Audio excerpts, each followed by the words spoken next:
Yes, ladies and gentlemen, it's Eagle Talks Football. We're back again with another video, Premier League review, vibes from the six. We're going to be talking about Liverpool getting another late winner. How lucky can these guys be?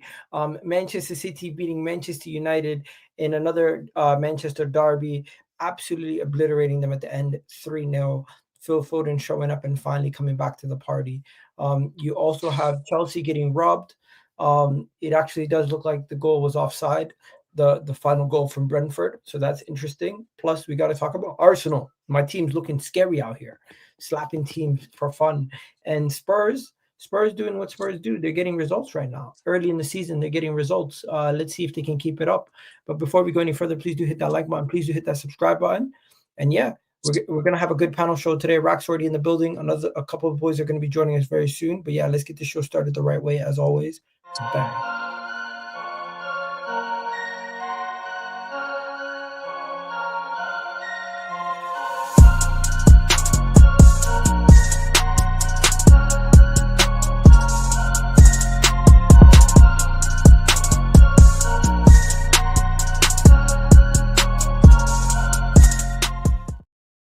Yes, people. You already know what it is. So we've already kind of done the intro. There's not much more that needs to be said on that side. But before we go any further, Rack, how you feeling? Another late winner. Liverpool's luck continues. You guys, what is it? 2 goals after the 88th minute in the first game.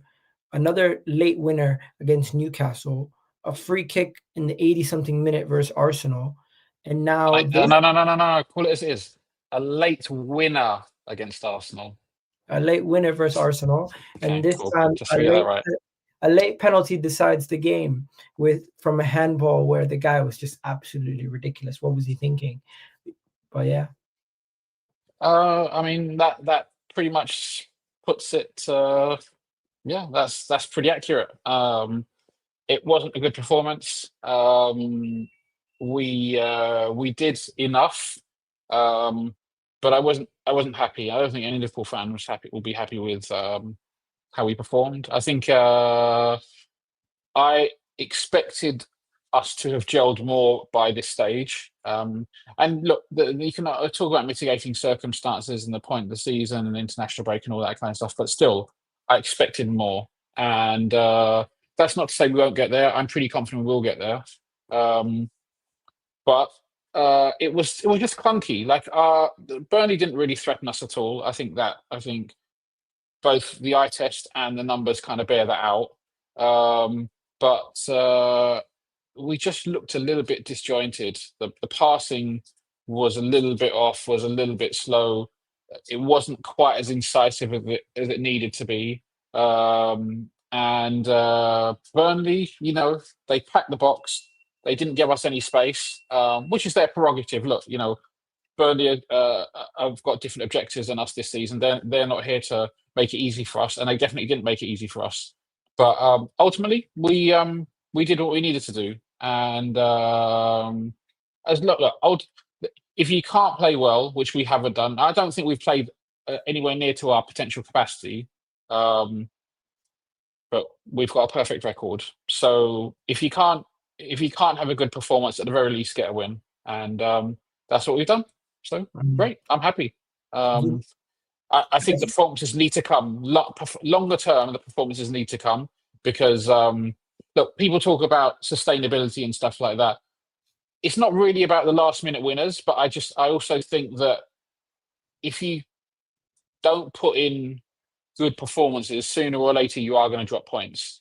And I think today's performance wasn't great. I think the opening day performance against Bournemouth wasn't great. I think we did okay against Newcastle. What I still say is that's going to be our most difficult game of the season. And we did enough to win against Arsenal, so fine, but we've only scratched the surface of what this team's potential is, and it's a scary thought. It should be a scary thought because we've already got a perfect record.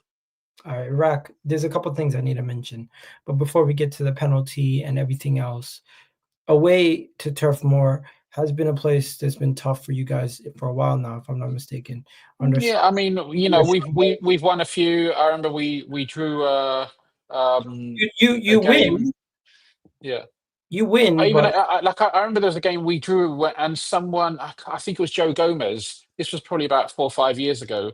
Joe Gomez ended up getting injured. I think he maybe broke his leg or broke his ankle. I can't remember. It was a while ago. So it's whilst we've had our fair share of victories there, they never make it easy for us. And just in general, sometimes some of these smaller clubs away from home, um, they know what to do, right? They park the bus and they make it difficult. But there wasn't space, and there were a couple of moments where we were looking to be maybe a little bit too intricate when we were playing through, and yeah, it just wasn't quite coming up for us. But it, again, we it didn't know. wasn't the best. It wasn't the best overall attacking performance, as we can tell. But I just No, want to nitpick on individuals. I don't want to run agendas. You guys are eventually going to get good, but it is kind of coincidental that you guys continuously find late winners. This is what teams do. Because you guys won the league last year, you guys kind of can get away with it because you won the league in a similar fashion last season, where you guys just kept grinding out results. And at the end of the day, it deems results for you guys. So no one's going to criticize Liverpool for grinding out results. It's just frustrating as a rival watching this on a consistent basis. You guys finding a way to claw a win from the jaws of defeat or a draw, and it's just like, God, but these keep getting. that's true. That's true. But, I mean, I remember. Was it last season or season before last? Arsenal got a fair number of last-minute winners. Like I remember Declan Rice having a last-minute header, if I remember correctly. I can't remember who it was against. So look, I think if you're talking about the number of goals we scored in the last 10 minutes, that's probably outside of what would be considered normal. But the event itself happening, I mean, we know it from like even United back in the day. People always talk about Fergie time. They wouldn't be talking about Fergie time if United were losing or drawing, right? They're talking about Fergie time because they quite often win games or they would get the inevitable goal, and that's why Fergie time became a thing. So big teams will always create chances, and if you're right at the top, you keep going until the end, and we did. You know We did. something? A lot of people on Twitter and over on social media are just like, "You guys are salty." Yes, I am. How do I keep seeing you guys getting these results? It is frustrating. From Yeah, a and you know what? If the thing is, if the shoe was on the other foot, then we'd be getting frustrated too. So it's yeah, just that's football. That's football. I don't. hundred Um, percent. And it's honestly, to me, it's more credit to Arnie Slot finding a solution on a regular basis than just saying, "Oh, it's magic." There is a level of managerial uh, pressure because he is the one putting out the player who won the penalty with the cross. He's the one who he look, he's made some like relatively big he calls, brought right? on he brought on Rio versus Newcastle. He brought on Chiesa versus Bournemouth. So as much as I want to say Liverpool are lucky, there is a level of the manager is continuously finding a solution. And fair play Yeah, and to even Isak, like I guess a lot of people would have expected, maybe they probably wouldn't have expected Isak to start, but they thought maybe he would be in the squad, right? He decided no, he's gonna sit it out for this game, and we're gonna give him some more adaptation time, and he's probably gonna make. I expect him to play a role in the Champions League game, um, and who you play again. Atletico, Tough game. and we're playing Everton next week, so we're playing like arguably three bus parking teams all in 1 week, but yeah. Apparently, based on what everyone said, you should be prepared from the game against Arsenal. I mean, it was definitely a cagey game, and there weren't that many chances. But Atletico will pose a difficult test for us, and as will Everton. All right, let's get to the tough questions. Kerkez, 38 minutes, hooked. He's not had a good start at Liverpool. I would say he maybe had one decent game versus Arsenal. Outside of You that, know he's what? extremely poor. We have I to. don't think he was. I don't honestly. Kerkez. They took him off as a precaution, right? Because he got a yellow card relatively early, and then he made a foul. I think on the 37th or 38th minute, and I think they took him off as a precaution. I don't think they took him off because he was playing bad. I didn't think he did that bad. Um, he got a yellow card, and they wanted to. They definitely didn't want to get a second yellow card, obviously, because that puts you at a distinct disadvantage. So Slot was like, okay, well, look, he's on a yellow card already. He's arguably walking a bit of a tightrope. He's a young player who can be a bit rash sometimes. Let's take him off. Honestly, I don't think Kerkez has been that bad. I think if you're going to give people criticism, there's other players you can perhaps criticize. Okay, let's be honest, Rack. He is vulnerable of getting another yellow and getting sent off, and your manager does not trust him to even see out the remainder of the half. But I mean, that shows that your manager does not trust that he can trust his player to not pick up another yellow card for just until half. For him to get subbed off in the 38th minute is an admission that you do not trust this player. I think the thing is, how bad or how damning is that, right? Because I can accept the fact that you say that he didn't trust him, but is it a smart thing to do to take him off or not? I would argue it's probably the right thing to do because he had a yellow card and then he had a foul. And you don't want to do is put yourself in a situation where the referee has to make a decision, because we've seen referees in recent years, and you arguably know better than anybody, that if you give the referee a decision to make, sometimes they will make that decision and it will go against you. So I just thought, was like, you know what? Let's not risk it. Take him off. He's played every minute of every game so far as well, I think, pretty much. So we've got an able, experienced, solid replacement, Andy Robertson, to come in. It's probably the right thing. I mean, look, these things are also work in retrospect. We won the game, so you could argue it was the right thing to do. So, and more often than not, Slot makes the right decision. And so I'm not going to criticise the Slot making the right decision. I don't think I should necessarily criticise Kerkez. Look, he did the right thing. He did what he thought was right, and I back it. Did you feel like the refereeing decision went against you today? Because I've seen Liverpool fans outraged by McAllister's ankle breaking potential challenge. Yeah, look, I can see why people will say that's a red. I can see why it was given as a yellow. Look at that. He wins the ball, but the follow through is extremely dangerous. That is potentially an ankle breaking challenge. I broke my leg playing football, so I have some experience of of these types of injuries. That did not look pretty, and we were lucky to get away with it. McAllister was lucky to get away with it, and in fact, again, he had to come off at half time. So one of those things. I think any team in our position would have been calling for a red in that, and I can see why. Consistency. There's no consistency. I've seen. The thing is, the referee has given it as a yellow, and I think that's why that maybe they don't want to they talk about the whole kind of re-refereeing thing and all this kind of stuff. I think there's a distinct danger that he could have caused serious damage to McAllister. So we were lucky in that sense. We got away with it. All right, let's get to and honestly, I'm not even trying to run a Twitter agenda or anything like that. But Florian Wirtz, 4 games. No, of course you go. You wouldn't do that. Now against Burnley, hooked after 86 minutes. Honestly, bro, it's been 4 games. You guys are the Premier League champions, so you guys do get a little bit more grace because I've seen you turn around players' careers like Gravenberch after year 1. So maybe Florian Wirtz just needs a full year before we judge him. But maybe because of the amount of money he came in for, and because of the fact that you guys are the Premier League champions, I feel like there's a little bit of a counter action here. If this was Arsenal, or if this was Manchester United, or if this was Chelsea who signed Florian Wirtz, and after 4 games he looked this poor, he'd be getting a lot more criticism. But because you guys won the league, you kind of get more grace with the whole Florian Wirtz. But I'm not going to do that right now. I'm just going to be honest. I don't think he's looked good, and I don't think he's up to full scratch yet and used to how it is over here in England.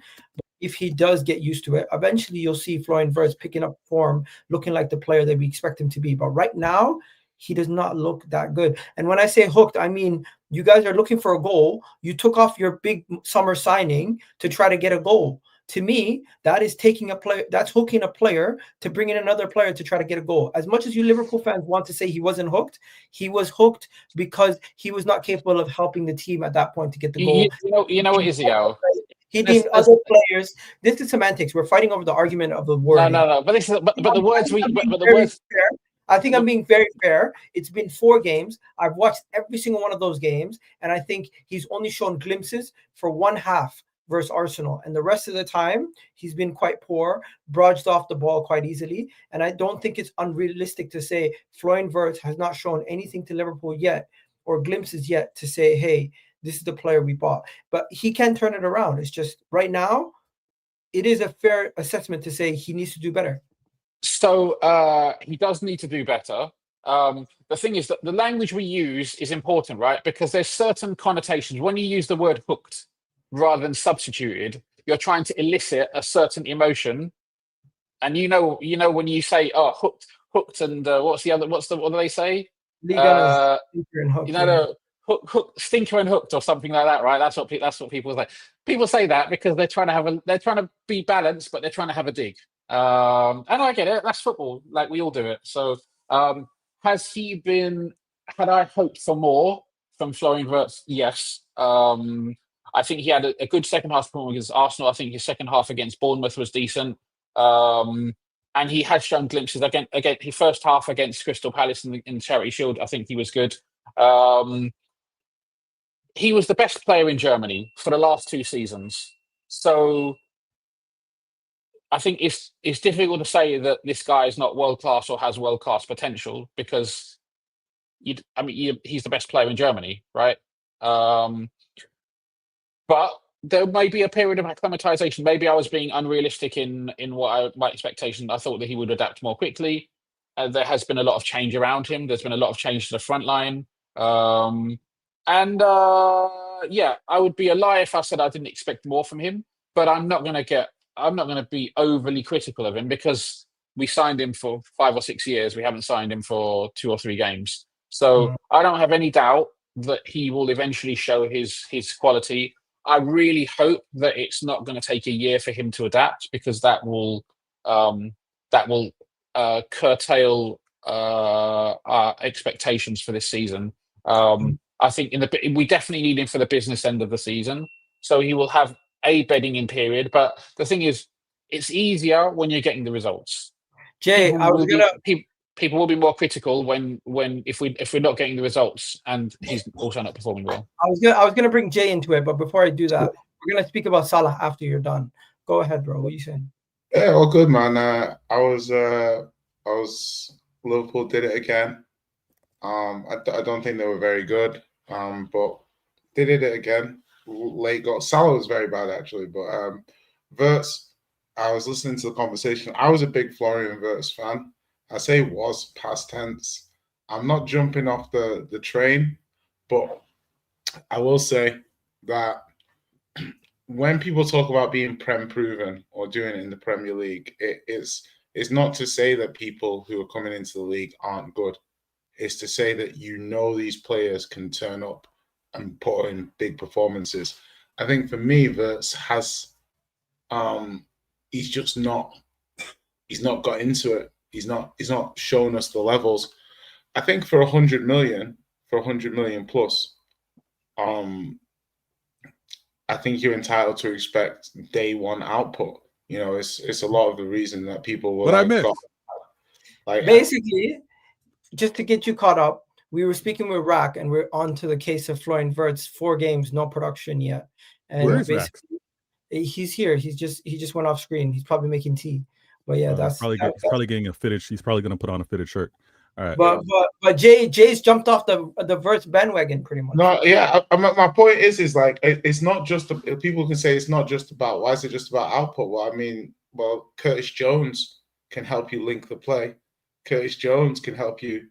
You know what I mean? Like it's you're not paying that much money for that skill set. You have players that can do that. So bro, he hasn't even shown glimpses in 3 games. There's different things. There's strength, there's timing, there's pace, there's energy. Like, I don't think if you look at across the 4 games, I don't think he's shown in any way, shape, or form the player that he was before. So I think you can easily say, okay, he'll improve, he'll get better, but you can also judge it and be like, it's been 4 games and they've not been good games. He's had a few moments, but like it's not really clicking for him at the moment. Facts. But he's also not playing well.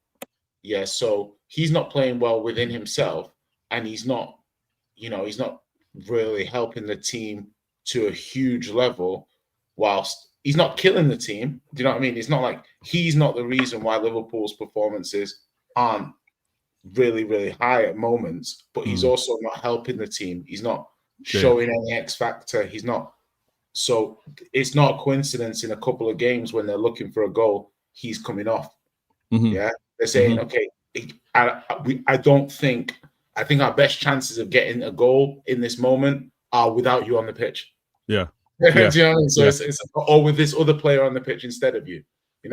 Trust me. Listen, this is uncomfortable, and I myself, I don't like speaking of a rival without the rival really being present. Like in a case like this, like it would be great to actually not only hear Rax's reaction to this, but see it, because you can see when the information, like what Jay was just spitting, you can see when it's kind of getting under the skin of the rival, where things that are being said are ringing true. It's unfortunate we can't see that of Rax right now, but I'm going to say this: Liverpool and their fan base, they don't get a bly with how Wirtz is talked about. Everybody, and we did this even before Wirtz came to Liverpool. We said you're going to be judged, and you got to hit the ground running, because that was the same allowance that was given to a Caicedo. That was the same allowance given to a Fernandez. That was the same allowance, not even to the same price tag, but that was talked about with Haaland. So I'm going to throw this out because, Igal, you know how it is. You know how it is. Over here at CIA, we hit them with the intelligent talk, right? Over when we talk ball, including Jay and Igal, we got to talk intelligently. Now, this is the thing. I heard, and I got to keep it. I got to keep it consistent and balanced. I heard that we acquired Haaland for the Champions League. We were already winning the Prem. We were already successful. We went out and got this talent to take it to the next level. Now, surely Wirtz was not acquired for them just to win the Prem. They already proved that they could win the Prem with the players that they have, with the squad that they had prior. Wirtz is acquired to take them to another level, and he's not doing that. So the criticism and the judgment is fair. But the one thing I'd say there on that is, and that Liverpool fans underestimate, and when I was coming into the season, I thought it was something we should mention, is that Liverpool had arguably the best midfield in the league last season. They had the best balance, Sobo, McAllister, Gravenberch. It worked. So you're trying to improve something that helped you win the league. So it's already like you're already at a very high level. So as soon as you take things out of that, levels are going to drop. Sobo's been excellent this season wherever he's played, and I think sometimes you look at it and you say, if it wasn't for the transfer fee, you'd probably be reverting back to the last season's midfield. Yeah, you probably would, like, based on pure performance. You want to play Wirtz into the game. He hasn't been absolutely woeful, but he's just not shown the levels. So based on pure, like, if it wasn't for like Frimpong being injured, like Sobo would deserve to start. Yeah, Wirtz probably. Jay, I want to stay on that point. I want to stay on that point because, again, when we look at things, and we got to be observant, and anyone challenged for the league or defending the league have to be under the same pressure, right? We as rivals need to apply this pressure and ask these questions. But you know something? City, because they would win the league, when they bring in a player who doesn't perform well for the first season, Pep excuse where his first season is difficult for a player, he always gets that first year bly. So Liverpool right now, even though we don't like it because they won the league last year, they get the bly because of how. This is where we got to be consistent. I do think a big portion of the media will not stick it on Liverpool for Florian Wirtz because of the fact that they won the league last year and they're Premier League champions. But the big portion of the media. Now, if it comes to the end of the season and they're not Premier League champions again, and Florian Wirtz continues to perform like this, then we'll see more and more stick. Yeah, I do think because you're the current Premier League holders, you do get a little bit. I do see the Premier League holders tend to get a little bit less criticism from the masses. No, but hold on. But Igal, and I'll let Beta carry on this point, is that I think that if it's not, like, obviously we expect Wirtz to improve, and it's not that they're carrying him. I don't think Liverpool are carrying Wirtz. He's just not moving the needle for them. Yeah. No, but regardless. So I think Liverpool are fine with them winning and, like, feeling he'll come good. But I think the thing is the team, the success of the team is not going to be based fully on Wirtz. Do you know what I mean? He's going to contribute. He's going to contribute to the success. So because of that, I think yes, we're going to criticize him as a £100 million player, but Liverpool will look at his success as a signing as to whether or not they win trophies. They won't be as concerned about the GA and the individual moments as we will. They're just going to see, okay, if this guy helps us win leagues, he's worth the money we spend. Do you know what I mean? So yeah, but what I wanted to chime in, Jay and Igal, I hear you with regards to the end of the season talk, but that didn't change the criticism or evaluation or monitoring as the season went on. So the only thing, the reason why I'm not saying it's not apples to apples, because, and you're forgetting, even with regards to the criticism with Wright, it's a record signing. Well, there was crazy criticism with Jack Grealish, but not so much of other players that don't quite have that same price tag. This is a record signing in Wirtz. Now, I'm not saying that he's not going to get better, but until he gets better, he deserves all of this criticism and all of this pressure. And on top of that, what I found interesting, what Jay said, when you have this amount of investment in terms of certain players, there is pressure on playing them. Now, when I said I'm curious to see how Liverpool adjusts and how this and how Arnie deals with things, because how is he going to deal with the pressure of playing this player with this records transfer or not? And how is he going to manage the egos? That's something that is very challenging to do. And I'm sitting back, but I got to apply pressure as I'm sitting back and watching it.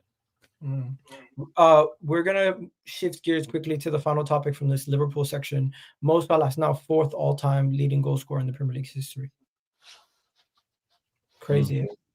It's kind of crazy.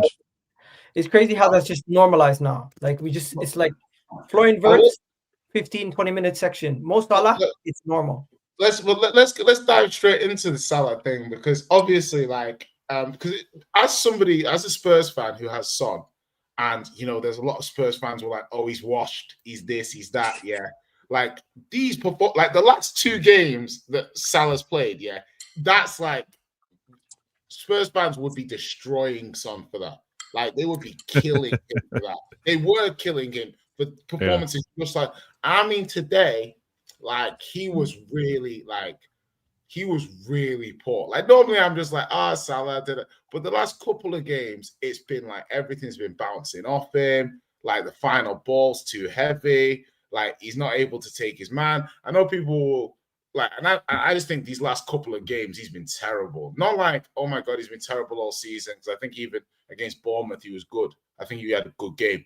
But I just feel like in these last couple of games, horrible performances from Salah. And it's horrible to his standard. And it's also horrible to just a player in general, right? It's just horrible, it's just horrible to a player in general. But if you look at it to his standard, like, wow, it's been a fall off. It's not consistent. I'm not going to hold him to last year's standard. That's crazy. He was doing a madness.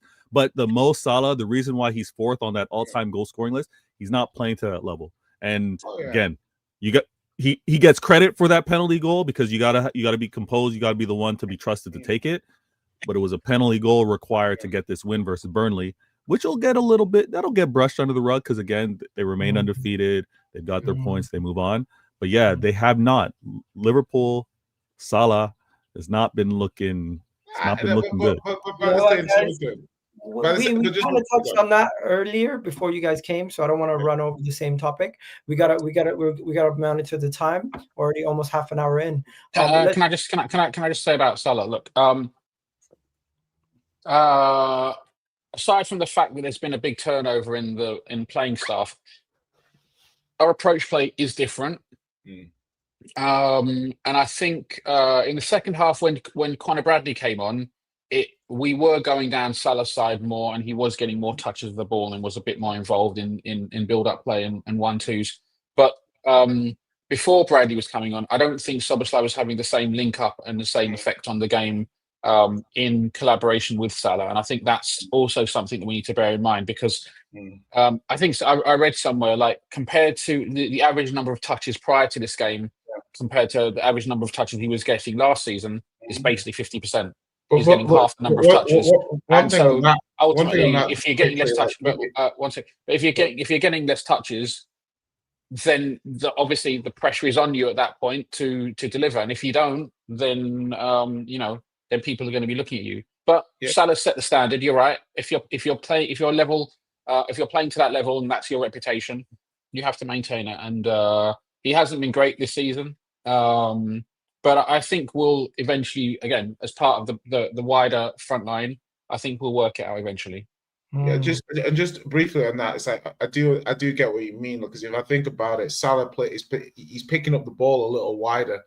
Do you know what I mean? And if you actually, probably because Sobo inverts more than say a Bradley would, and therefore if you played Bradley, Salah could play more inside forward position. He'd be closer to the box, etc. So like profiles are kind of doing it too. But I think in the playmaker winger arc, sometimes it's just when he's having that kind of game, you just want him in and around the box, minimal build up, minimal just try and get shots off. But yeah, Liverpool 4 out of 4, they'll be happy. I always think that if you're winning but not playing well, that's like the best thing the worst thing you can be is not playing well and losing. That's like the worst possible thing. So it's like playing terrible, playing averagely and winning is calm. Yeah. So 4 out of 4. Hey, let's talk about my team. We were playing average and we lost to Liverpool. And now we're playing really good and we beat Nottingham Forest. I think we looked very scary actually versus Forest. A lot of people were talking about Arsenal saying, wow, they have no Saka, no Saliba, Rice is on the bench, Odegaard got injured, and they still put out that kind of performance. Noni Madueke looking like a man reborn at Arsenal with the performance that he had. I know Don and some other people would tell you otherwise, but I've never seen him have a performance like that. Maybe just quickly on Madueke. Can I just ask you on Madueke, the thing with Madueke is I do kind of get what Chelsea fans are saying. I actually kind of do, because when I watched Madueke at Chelsea, I never thought he was a bad player. I just thought he had like a little bit inconsistent end product. I thought he was a decent player. So now he's gone to you guys. He's still dangerous, beating his man, this and that, but he isn't actually getting goals and assists. Yeah, he's playing well. Yeah, he's creating opportunities, kind of thing. He's doing the sort of stuff that you criticize Doku for. For example, the performances he's putting in. No, the performances that Madueke is putting in, if Doku was giving the same performances, you'd be saying, where's the end product? Fair criticism, but at the same time, I'm looking at it from the perspective of we're winning 3-0, and I felt like even though he didn't score or get an assist, he brought everything. Well. Yeah, he's playing objectively well. I mean, if he was playing in these performances and he was giving you goals and assists, that you'd be describing one of the best players in the world.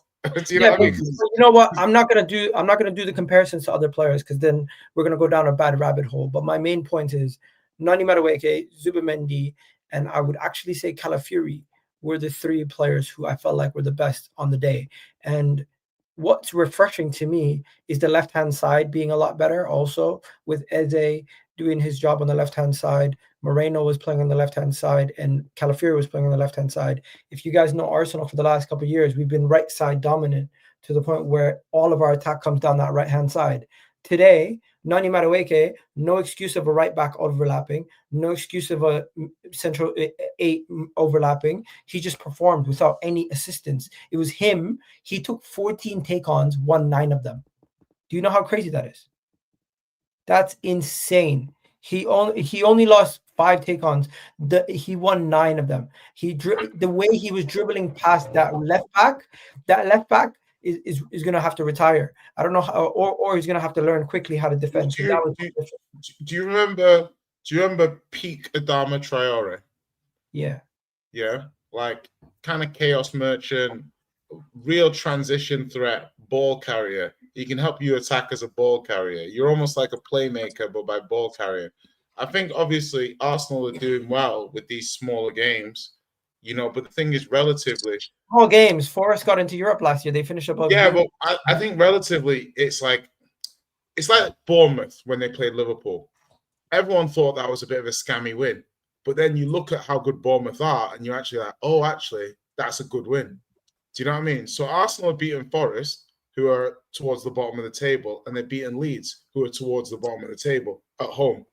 So I'm not saying that Arsenal haven't looked good in those games. I'm saying that these are going to be like arguably lower half teams this season, or they have been thus far this season, and you're swatting them aside.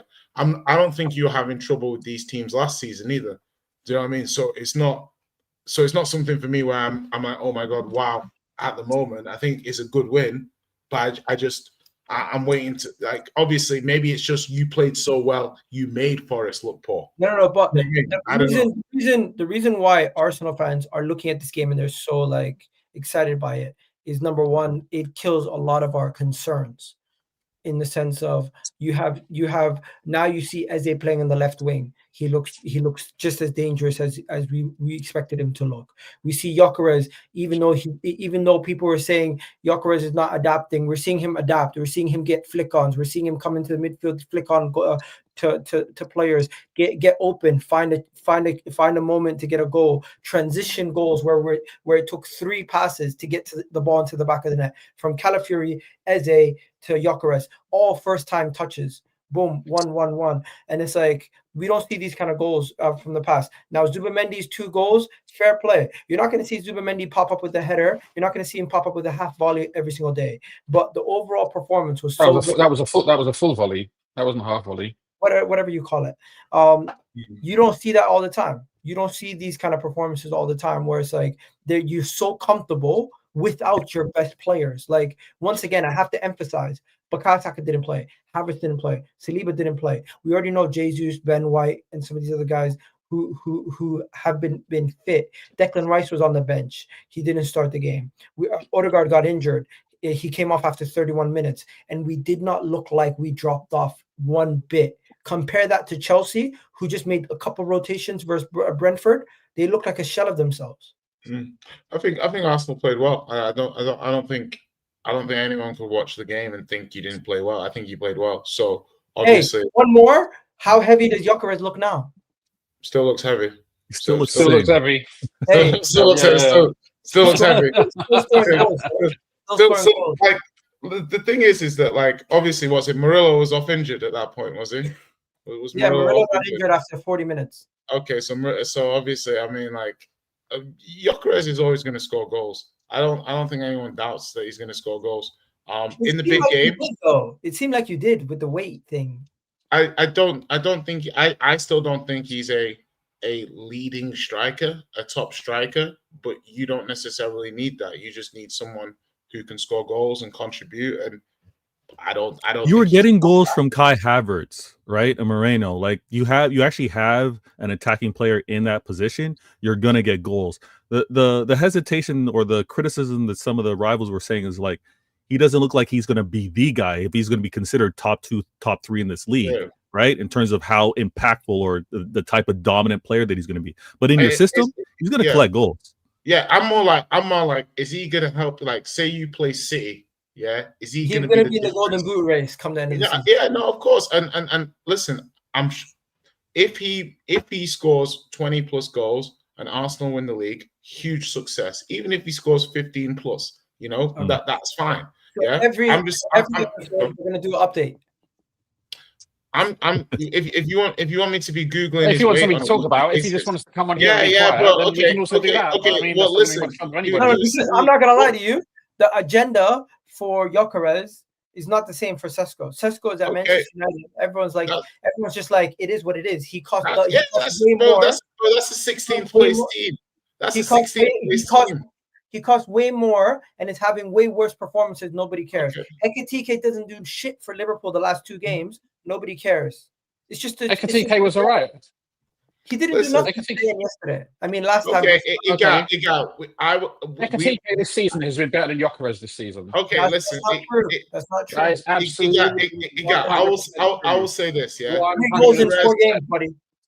Okay. Gyokeres had a good game. Ekitike has 3 goals. He's also looked better. He also links to play much better. Is the Community Shield a real game now all of a sudden? Ooh, no, I don't consider it, but you're saying in the games. I'm saying that in the games. If you don't want to count it, fine, then he's got 2 goals. But his contribution outside of that has been much better than Gyokeres. What did he contribute in the game versus Arsenal?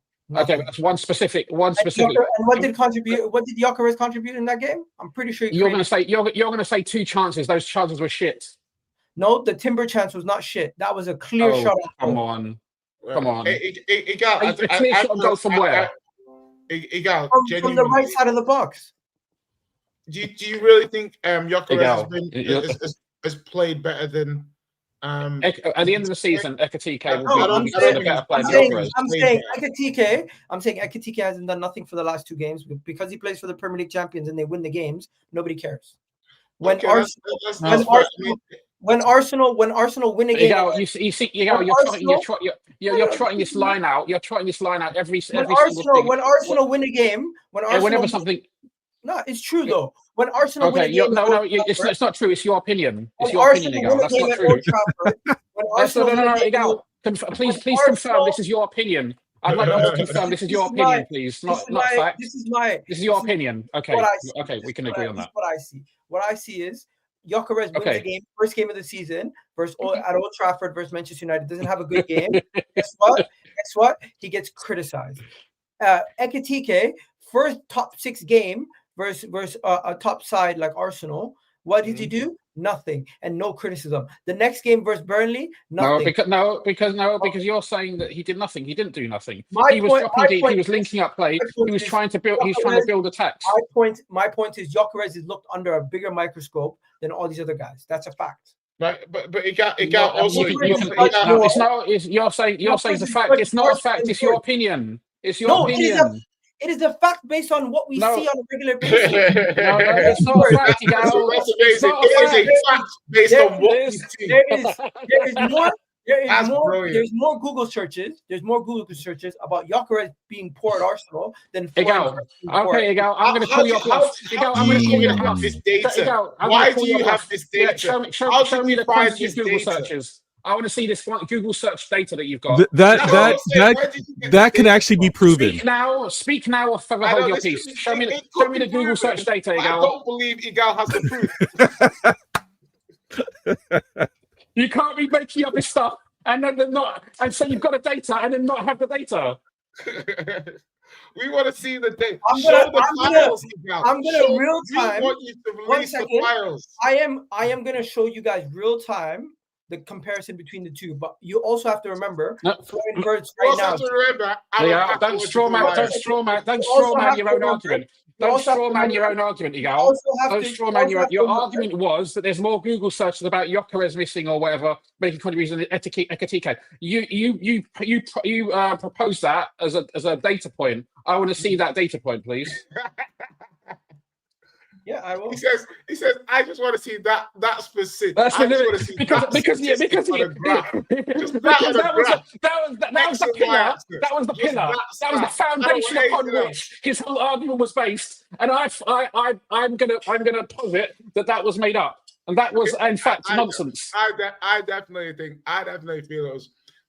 Well, at least he blurred the lines. At best, he blurred the lines. Okay. When you search Florian Wirtz, Liverpool poor performance, there's 9 Google pages. We were talking about Ekitike a minute ago. Where Gyokeres, there's 12 Google pages. There's 12 Google pages compared to 9. Okay. That's quantifiable information. That's strong. That's strong. You want evidence? Okay. Once again, I believe you. What does the evidence prove? Gyokeres, Arsenal, poor. Those are the 3 keywords. The moment you search that, 12 Google pages. Right? When you do the same thing, for Florian Wirtz, guess what happens? Even though he had a performance today, only 9 pages show up. That is evidence, clear evidence. That is clear evidence. I mean, what? I mean, is it clear evidence? That is not what I would classify as clear. No, that is clear evidence. But hey, let's bring it back. Let's bring it back. We need to bring back grass with Igal. We need to bring that back. Ladies and gentlemen, welcome to Igal Talks Football Analytics. You asked for evidence. I bring the evidence. Next thing you know, listen, you got the whole player wrong. You talk about Ekitike and him, and then you started bringing up. Let me show some respect to the people who paid their hard-earned money. So So scoring late goals isn't sustainable, but having heavily reliant on set pieces for kind of threat is. You No, that's also you not good. have That's also open, not. you have That's also open not play sustainable. XG But 2.4 in 4 games. this Listen, this right here is nonsense because one, I know what you're going to say. Arsenal. I'm going to praise my paying customer. Listen, This is nonsense. No, hear me out. we have to honor the paying customer. By the way, the paying customer, what you saying is bullshit. Nah, the reason why I say this is nonsense is because we're not saying it's unsustainable because they're doing late winners. I'm saying eventually they have to start killing off games earlier. As for Arsenal's set piece threat, I think people need to stop looking down upon long throws, corners, and all these kind of set piece goals. Now that Tottenham are scoring set piece goals, I agree that I think Jay will start to agree, and I'm pretty sure you guys all agree that this is like the most annoying way of smaller teams progressing the ball. And when it comes to bigger teams, they don't do it because it's like frowned upon. But I think that's stupid. It's another way of scoring goals. It's another way of getting the ball higher up the pitch. Yeah, we've had this conversation many times. The issue is not frowning upon it. The issue is being over reliant on it. We're not Miguel, the problem is every time you score a goal, you're the one who's tweeting out set piece, ole, ole, ole. No, what's happening is Tell me that's not. No. We score a full volley. We score a full volley from a rebound off a set piece, and apparently it's a set piece goal. That's not a set piece goal. I mean, it's like I feel like the one thing I'll say, second phase. But the thing is I don't mind set pieces now. Like now I've got a manager that does set pieces. I just said that. You missed it. Lovely, because the thing is, if you can take set pieces, I get why Arteta does it. Keep it solid, get a set piece, game opens up, Bob's your uncle. Yeah, minimal frills for football. But I feel that the point here is that you've had two tricky away games, and you've had 2 games at home against teams you should be beating. So the variance, is going to be coming in soon now. I want to see you against Bournemouth. Yeah. Forget about that. We play City next. City, great game. Wonderful. Ooh. Wonderful. City home or away? At home. We play at home. Good game. Let's see what you like at home against the good side. All right. Let's do it. Let's talk about City, though. They're at home against a poor Man United. And no Man United fan wanted to show up today. Unknown why. Surprise. But yeah, you guys slapped them 3-0. Phil Foden came back from somewhere. He showed up today. Foden was good. Yeah, he was good. And Doku was really Doku was really good also. Doku was really good also. But shout out to Matty here. He wants to make fun of me quickly. The only certainty in life is death, taxes, and Arsenal. And the Arsenal book of excuses. I don't think it's an excuse when you're giving an analytical approach to football and telling is that analytical facts or analytical opinion? These are analytical facts. We come from a school where facts are based off of Google Trends. Anyways, love that. Let's get back to the City game. Doku, impressive performance. Haaland could have had a hat trick if it wasn't for one of the ugliest misses I've ever seen. But yeah, you guys still win the game. You still look good, and you keep a clean sheet. You could have had 4 goals if it wasn't for Reinders missing up that chance late in the game. Also, I think if I look at this game, a complete performance from you. But the one person who stands out the most is not Erling Haaland, not Phil Foden. For me, it's actually Donnarumma. Some of those saves he was making late in the game, like. The ability to reach there, not late. Early in the game there was one, and then late in the game there was one. There was 2 saves he made. I felt like both times he reached, and because of his height and his arm length and his the length that he can get to, that the area he can cover with just his vertical reach was impressive. And this is what you get with a tall goalkeeper who's a good shot stopper. You guys are going to save more. You guys are going to save much more of these good chances that opponents have. And hey, very, very overall defensive and attacking performance from Man City. Yeah, I mean, keeping a clean sheet is always important. It's always key, especially when you look at wanting to challenge. And we're far from challenging right now. But Donnarumma's debut was great. I think he had a very impressive debut considering he's playing in Pep's system and what was going to be asked of him with regards to everybody telling me he's not a Pep keeper because of how we like to hold possession, how we like to build up from the back. And I think he did exceptionally well for his debut. I'm not going to say that he was the most impressive one, but funny enough, he's just as tall or maybe slightly shorter than Trafford. But it's about where you place yourself within that box, how you react. And I think he was excellent in terms of being cat-like and really using his wingspan to fend off some of the shots. But this game kicked off with energy right from the beginning. It's a derby, and we showed up for it. And the players that you mentioned showed up right from kickoff. I actually thought we were going to get not quite a madness like what we saw from Gundogan, but we were close to actually scoring within the first minute or so, because the game got played, and then you saw Doku, you saw Foden, and you saw Haaland all kind of like one touch possession, and Doku released a pass, and Haaland just kind of went wide with it. It wasn't on target. It was not going to register it as anything, but it was threatening, and we were ready from the very beginning. Doku. This is why we say, and when Jay brought up the point in terms of like final output, yeah, Doku hit us with 2 assists, but even had he not, you could see how threatening and involved the player is. You can see of the chances that are created. And if he's not the final pass, often he is the pass before, right? But today he got 2 assists onto Haaland. I think Doku was impressive. My only criticism, and I think why Pep is having some challenges with the wingers, is what are you going to do when out of possession? Because I don't see that same closing out, making that defender, especially that wing back, challenge. I don't see Doku doing enough of that. And I think that's probably something where Pep's a little hesitant with how he's finding the confidence of some of these wingers, because that's the work that they need to put in. But offensively, man was cooking it up. And Haaland, listen, we talk about these whole stats. We talk about longevity remaining in this league. Every rival should pray that Haaland doesn't do 10 years at City.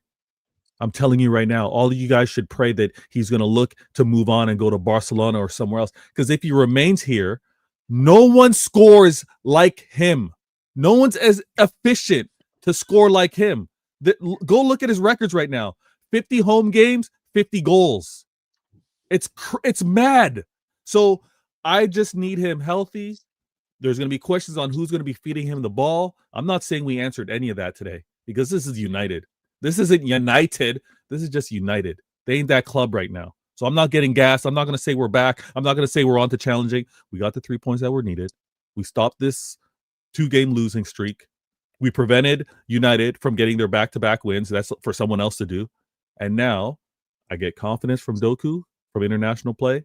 I get confidence from Haaland, again, from international play. What did he score? 5 goals, 2 assists. He had his shooting boots. Doku scored a couple goals international play. He's now assisting.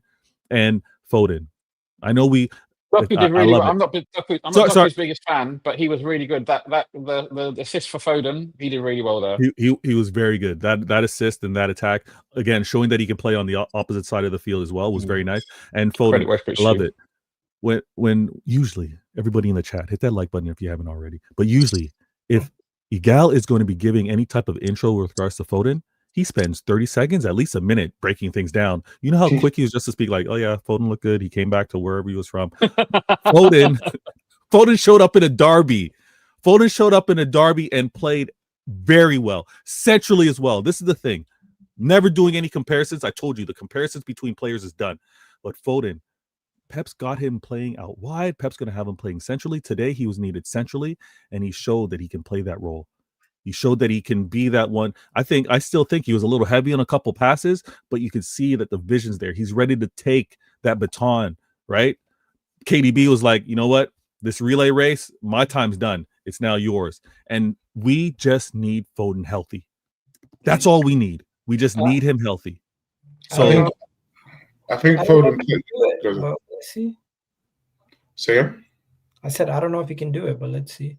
Yeah, I think the one thing I would say is that in this game, I thought City, Haaland, first of all, The finish off the post was both finishes were excellent, but the finish in off the post, that's Jay, he owes me goals. That's a guy who's ready to go. Like that should have been a hat trick, Dave. Jay, that should have been a hat trick, maybe 4. He owes me goals. Yeah, so I feel with City, with United, I do think City were the better side and City played a really good game. Still, you saw at the end the thing where City can just let a match go away from them. It didn't go away from them, but you know what I mean? They can just give up some opportunity. It's like a concentration kind of thing. Like for me, it's like the level of concentration that these guys aren't as good as they think they are in the Premier League.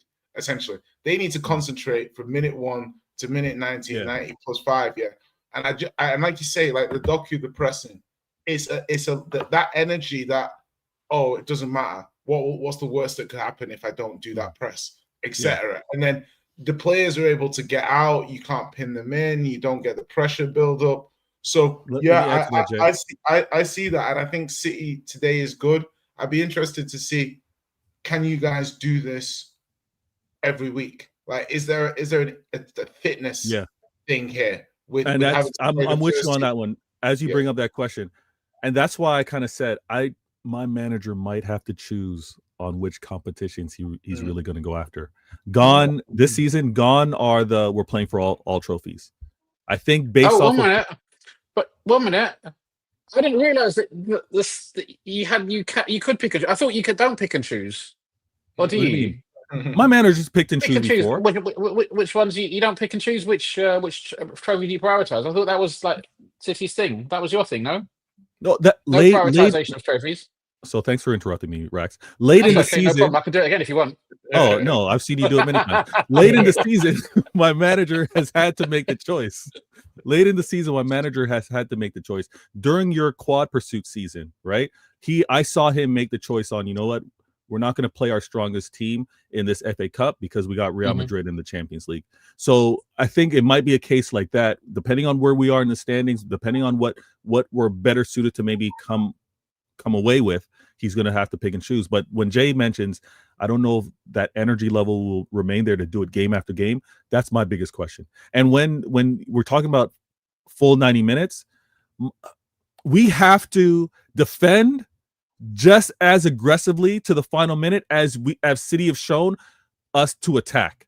Because everybody knows, City will play to the very last minute. They'll attack. They'll try to get that goal. We need to also show that we can do that defensively. And I thought that Pep got the subs right with regards to how he was managing the tired legs in the midfield. But when I'm looking at Savinho got subbed on, when I'm looking at a Doku who got subbed off, but you're not closing out to get to those wing backs, and you're inviting these crosses that are going to make our defenders have to kind of clear some things out. That's what I don't want.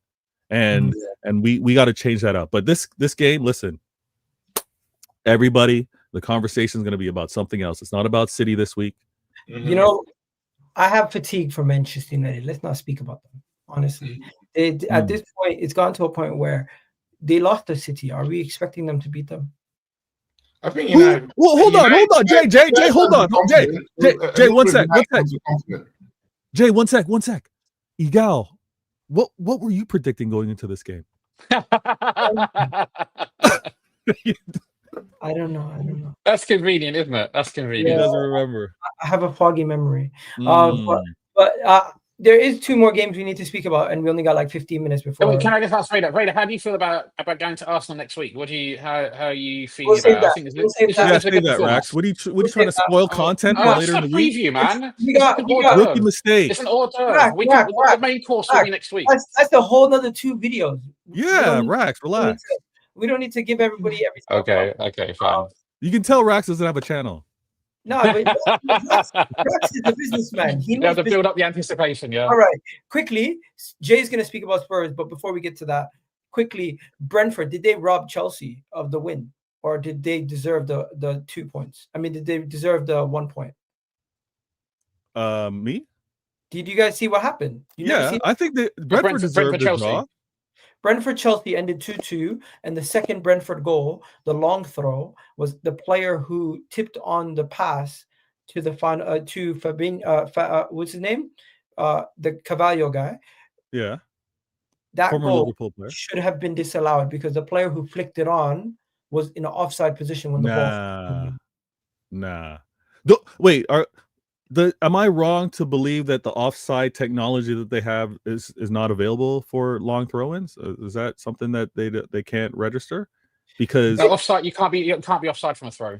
no, I know you can't be offside for a throw, but at the point of the flick, if that's what they're claiming, that the point of the flick, from the flick that the player was offside, I'm sure the offside technology would have shown that. So they're not robbed. Chelsea weren't robbed. This is the image that Chelsea fans are showing. So they're saying this guy here is offside, and Reece James is playing him off, and this is the flick on. It went from which guy's offside? Which guy's offside? This one here. See that? Even that still is wrong. But he goes to the ball. I think letter of the law, that's offside. I can't.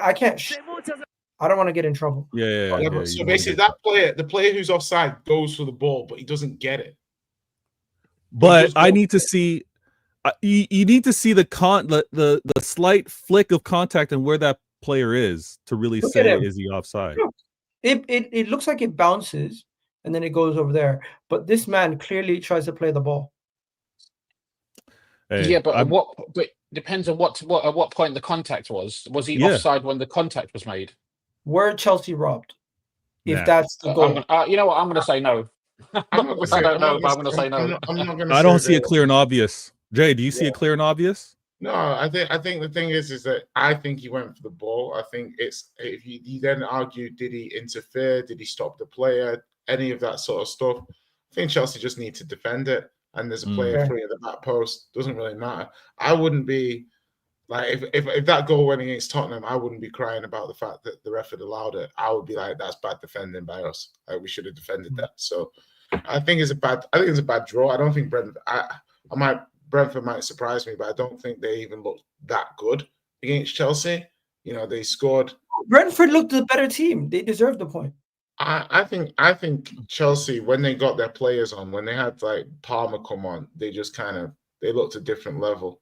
Do you know what I mean? They tried to ting with like Hatto and Gittins and stuff. They have Bayern. But when they put their shooters on, they were looking the better team. And I feel like I don't love Chelsea's squad, but I think that their first team is still really good. Do you know what I mean?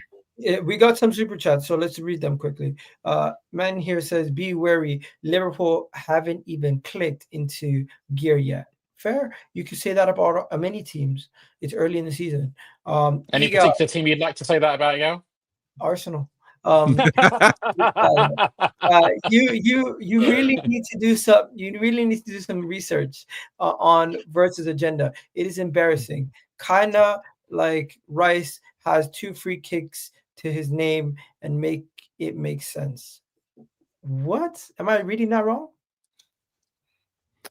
Basically he's saying that all Rice has done is score 2 free kicks, and you're a big fan of Declan. Hey, if Declan Rice was at Liverpool doing your set pieces, he would have got you guys a corner goal by now. Just saying. Anyways, that is a okay. You can see with England and his delivery from set pieces. But hey, Wirtz is on your corners, hasn't delivered one yet into the box. Yeah. As what is this guy saying? The meltdown from Arsenal fans online after the Liverpool Burnley game is all-timer.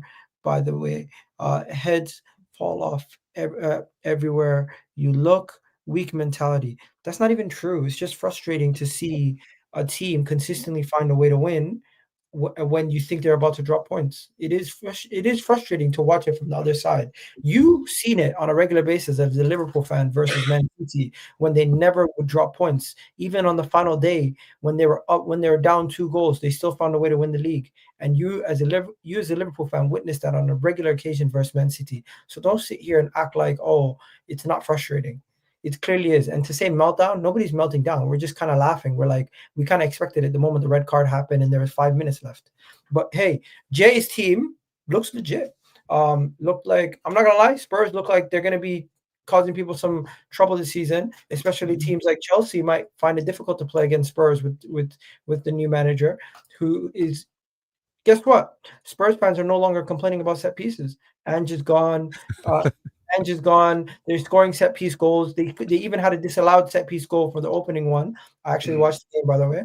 Romero scored a beautiful set piece goal, and then eventually Sarr scored one also. And Sarr's goal was basically he was unmarked. He just got up and is like boom, and then that was it. It was over.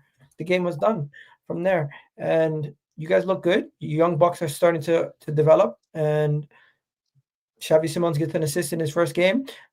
And Kudus comes back versus West Ham, doesn't really do anything wrong, doesn't do anything like goal or assist, but he played very well. And yeah, West Ham are shit. They're going to get relegated maybe if they don't bring in Jose.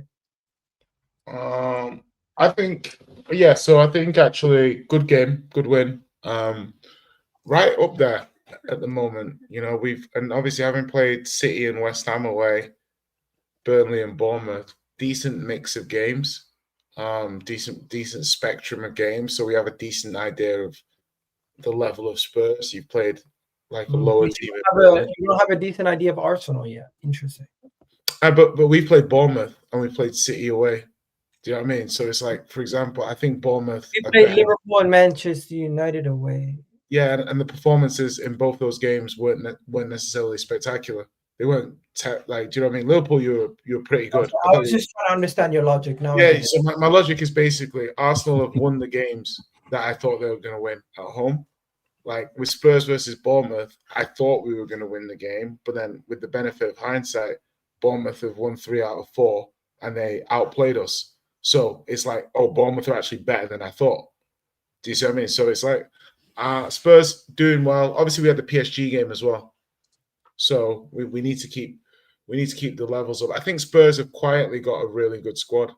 I think people, if you look at Spurs' squad now, it's like I was looking at it the other day.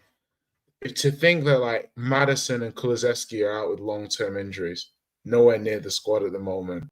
They got what's up with Kulusevski? What happened to him? Kneecap, like broken kneecap, basically. Ooh. Yes. Yeah, so that's probably like January. Well, like didn't you November. see the Instagram post? Man posted his open knee on Instagram. Yeah. Oh, shit. So yeah, so the thing is that with that, but you look at even players like Muani on the bench, wasn't played. You know, we've got even people might not rate him, but you got Johnson, Odebear, Richarlison, Solanke's injured at the moment.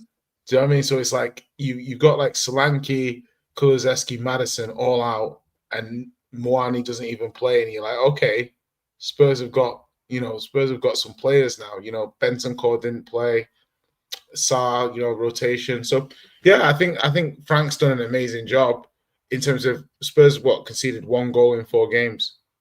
So you can make the argument that the attacking football will come, but Spurs are becoming hard to score against. So yeah, you scored a fair number of goals as well. Like we've scored. It's funny. We scored. Well, I think we scored 3 twice now. We scored 3 against Burnley, 3 against West. Yeah. Yeah, so we scored 8. You've got 8 goals. 8 goals for 1 goal against. Arsenal are 9 goals for 1 against. So Arsenal only 1 goal plus 1 better off than you.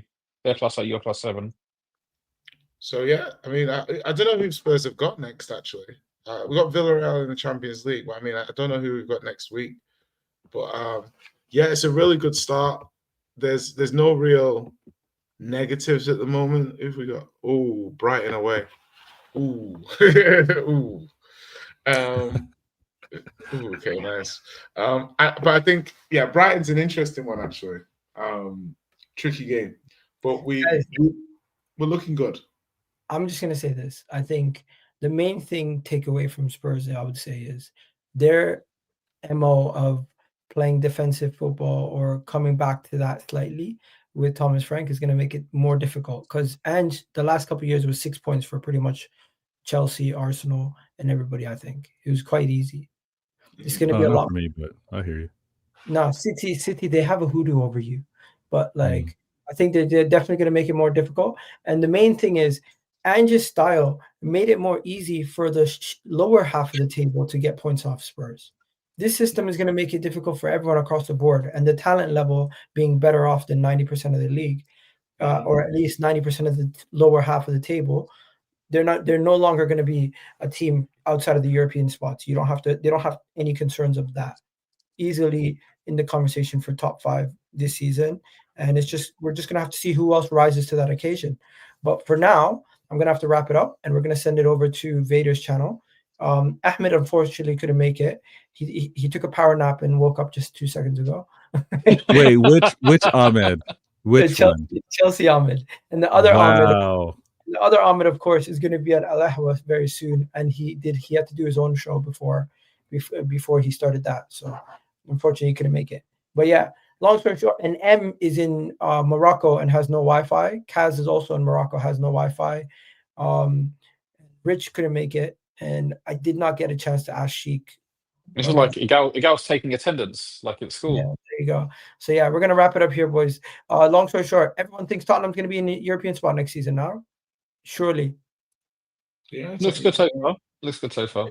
It's the gap from 17th to wherever. It just seems a long way. So people will just be like, I'm not sure where the level is, but we'll see. You know, can we close the gap on the top 4? If you think Arsenal, City, United, Chelsea, not United, Liverpool, Chelsea are going to be the top 4, then it's like 5th, 6th, 7th, 8th. Let me end it off by saying this: Liverpool, Everton, 12:30 kickoff. Chelsea, Man United, 5:30 kickoff. Spurs play 3 o'clock kickoff versus Brighton. Arsenal play City on Sunday, 4:30 kickoff. What a weekend of fixtures we have next week. Yeah. Who Bournemouth got? Bournemouth? Why? Newcastle. Oh, okay, that's kind of a big game too. Yeah, that's a bang. Also, by the way, if Sunderland beat Aston Villa, I want to start hearing people say Unai Emery's a fraud. This Unai Emery chip you've got on your shoulder is shit. You know, people, everything they say about, everything they criticize Arteta about, that's Unai Emery. He's literally rigid. He hasn't changed the system once since he walked in the door, and the team is still playing the exact same way from year 1 till now. Predictable. But yeah, we're going to wrap it up, boys. You have yourselves a wonderful day. Catch you guys in the next one. And you already know what it is. Eagle Talks Football. I'm going to send you over to Vader's channel, Vader Games TV. You guys go check him out right now. He's going live any second now. And yeah, please do put in the chat. Arsenal is going to slap you 3-0 next week. Peace.